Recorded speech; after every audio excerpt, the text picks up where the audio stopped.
Hey everyone, welcome back.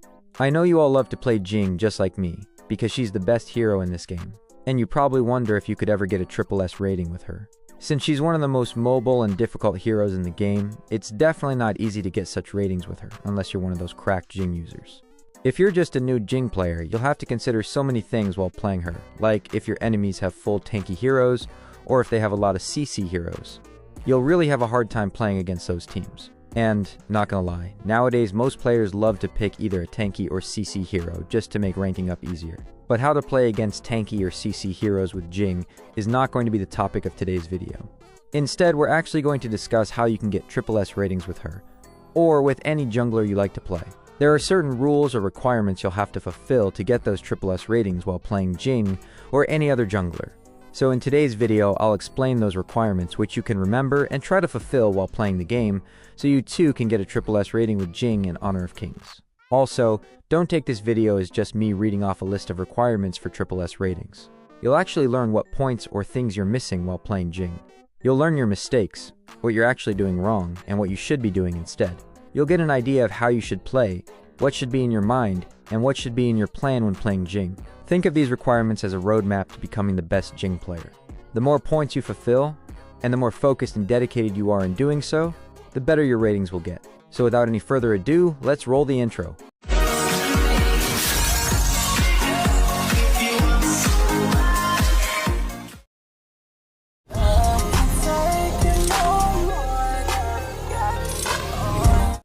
The first requirement you'll have to fulfill while playing Jing is to have the most gold on your team.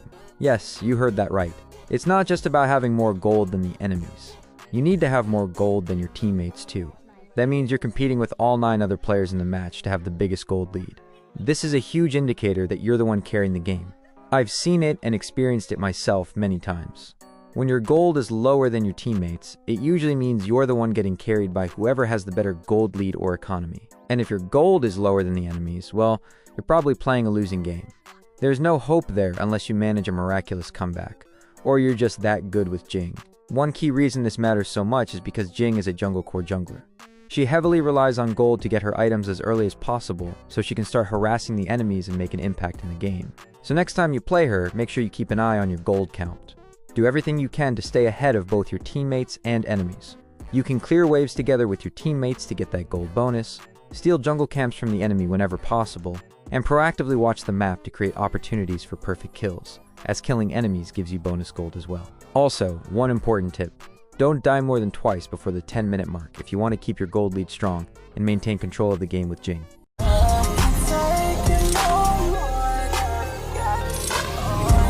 The second requirement you have to fulfill is to kill more than 2 epic monsters.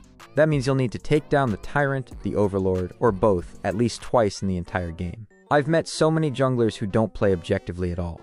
They're just busy clearing camps and looking for kills, nothing else, and in the end, they often end up with the most deaths in the game. I really don't understand why they seem to hate epic monsters so much. Are they epic monster phobic or something? They completely ignore them the whole game, as how they got ghosted by their crushes. But here's the thing. Slaying these epic monsters isn't just for showing off. Killing Tyrant gives your entire team a damage buff, and taking down Overlord provides a buff that helps you push towers more easily. On top of that, your whole team gets bonus gold when you slay these monsters. Also a useful tip. If you see your enemy's buff is up and not taken by their jungler, and you notice their jungler is either on the other side of the map or simply not present near the buff, go ahead and take it yourself. Then, proceed to take down the epic monster. Stealing their buff can actually put them at a significant disadvantage. This is especially important if they're playing a mana-dependent hero. For example, if you manage to steal their blue buff, heroes like Luna will have a much harder time executing their combos properly, as they'll be lacking mana at critical moments. Between stealing the enemy's buff and slaying epic monsters, I would suggest you first steal the buff and then take down the monster. And if possible, try to save your smite for the epic monster to secure the kill more safely and avoid giving the enemy a chance to steal it back. So next time you're playing Jing or any jungler, don't be that player who ignores objectives. Make sure you actively hunt down Tyrant and Overlord, steal enemy buffs when the opportunity arises, and always play smart to help your team snowball toward victory.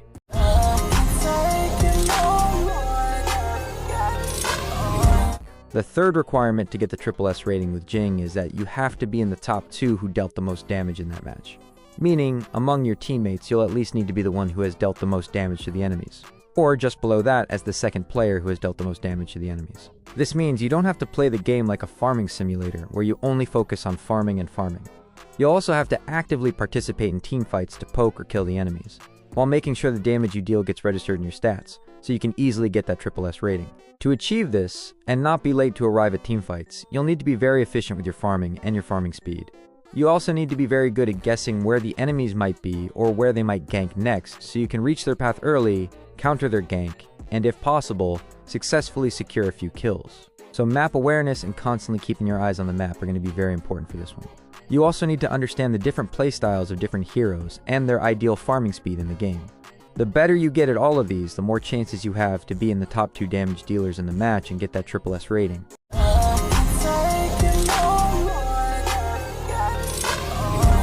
The next requirement you need to fulfill is to have more than 5 successful invades, and if you fail to fulfill this one specific requirement, then you aren't really playing Jing right.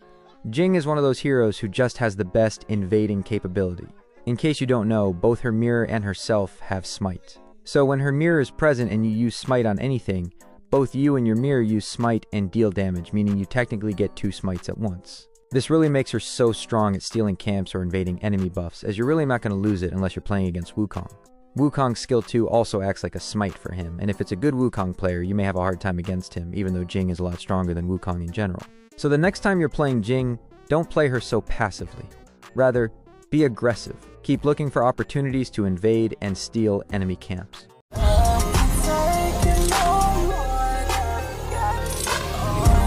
The next requirement you'll have to fulfill is actually a difficult one, especially if you're playing on the Chinese server where it's a lot harder to get SSS ratings compared to the global server, where it's made easier for players, at least for now.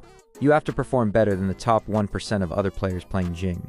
Yes, you heard that correctly. You'll really need to be that skillful for this one. Well, right now you're actually lucky because there aren't many good Jing players in the global server yet, as most are just learning her or trying her out.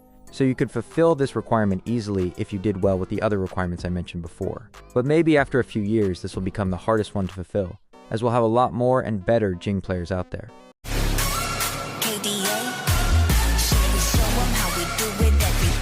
The final requirement, especially for Jing, is that you need to have more than a 7 KDA.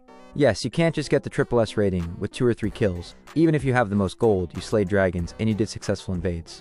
Unless and until you have an impressive KDA and damage dealt score, you won't really get the SSS rating with Jing. And honestly, I don't think there's a lot to say about this requirement.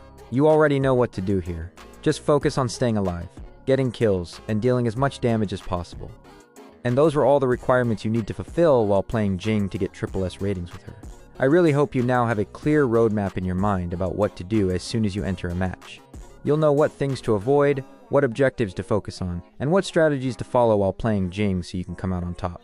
And that's it for this video, lads.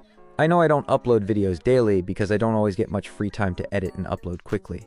But I'm really trying my best, and I hope to start uploading a video every 2 days after the latest upload.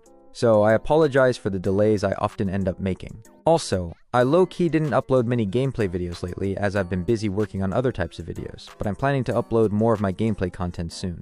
I hope you'll show the same support for those videos as you've shown to my other content so far. If this video helped you in any way, please consider both liking and hyping it. Also, subscribe to my channel to join my W subscribers family. Each member is a W here. Feel free to comment your questions or anything you want to share in the comment section, and don't forget to share this video with your fellow Jing players or in Jing communities. I'll see you in the next video. Till then, take care and love y'all.